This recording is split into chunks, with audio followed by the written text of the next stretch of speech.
You know one of the most fun things about doing arguments? Messing with people.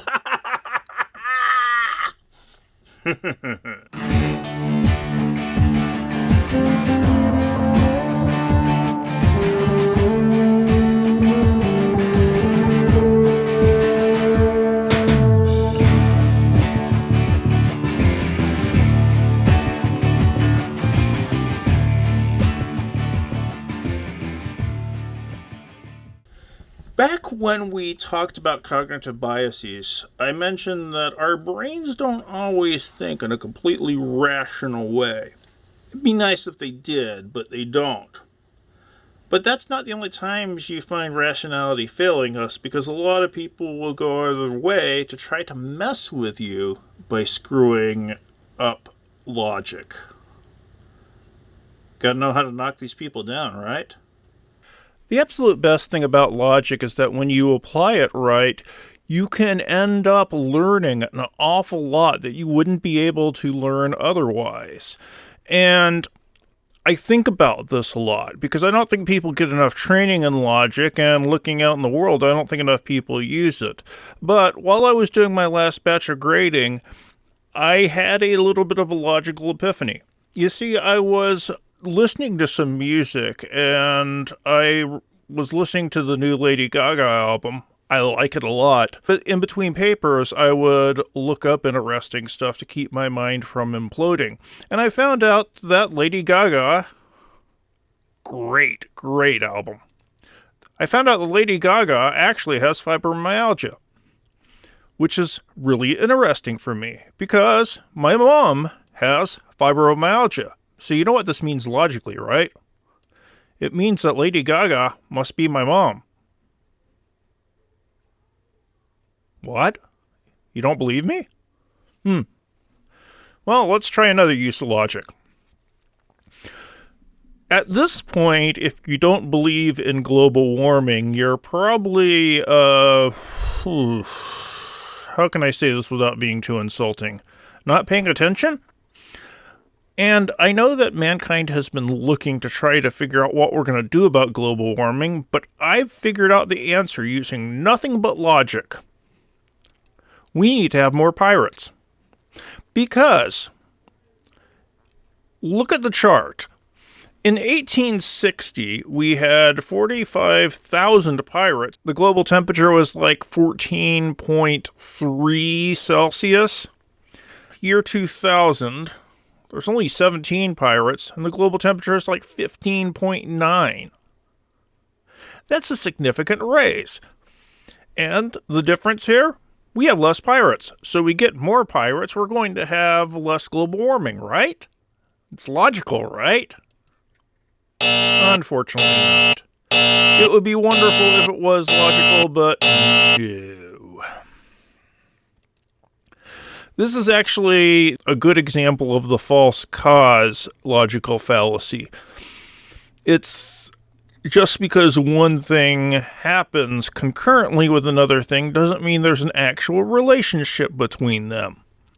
Correlation does not mean causality. If I really wanted to pursue this line of thought, I could bring in a lot more evidence, and I could try to figure it out. And say I did that. But would this prove global warming? Probably a different fallacy there. Logical fallacies show up an awful lot in our culture. People don't think about how they're putting their thoughts together. And it leads to some really silly statements, and it leads to some real damage. You might have heard of the autism advocate Jenny McCarthy. Coincidentally enough, she got her start on an MTV show and then by working with Playboy an awful lot. Who, after her son had a vaccine and developed autism, she then started a mega crusade that tried to argue that vaccines caused autism. Well, if you look at the evidence, there's none of it. Everything that ties autism to vaccines was based off of one report, which every co-author except for one has distanced themselves from, and the journal it was published in has retracted it, and tons of errors in the study have been shown. There isn't a connection. But people just, hey, this happened and then this happened, so this must be the cause of this. It leads to a lot of interesting logical fallacies, and it tends to lead to a lot of divisiveness as well. Logical fallacies affect us in other ways. I'm a part of a few poker games. At least I was before a deadly disease started coming around and causing everybody to never leave their houses. One of the things you notice in poker games, even among people who really should know better, and I've got a department poker game, so we're talking a bunch of people with higher degrees, is that people will still talk about their run of cards or their luck. I can't quit now. I know I've been losing all night, but I'm due. It's got to come back around someday, right? Well, statistics don't really work that way. In order for the statistics to bear a real relationship on reality, you have to have a very large sample, and that's not going to happen during one gaming session. People who go to casinos will work on the principle that, hey, this machine is due for a payout. Well, no, the odds are going to be the same no matter what. Just because you didn't win the last time doesn't mean you're going to win this time. Just because I've gotten crap hands for the last 20 hands doesn't mean that I'm going to get that royal flush this time, or even anything at all. But lots of people will make that argument, because the other way, I guess, requires more energy? I don't know. Another logical fallacy, which has had much realer effects, which has had much more tangible effects in our society, happened after 9/11. 9/11 was a big deal. It changed a lot about how Americans saw themselves and their place in the world. And our president at the time, George W. Bush, said, over time, it's going to be important for nations to know they will be held accountable for an activity. You're either with us or against us in the fight against terror. So if you're not going full support in our effort to hunt down the terrorists, you might as well be on their side. Now, this is very much a logical fallacy. It's the black or white fallacy. You're presented with two alternative states as if they're the only possibilities. Is the world really that binary? I have my doubts. And so do most people. But it does take a complex situation and frame it down to two simple choices.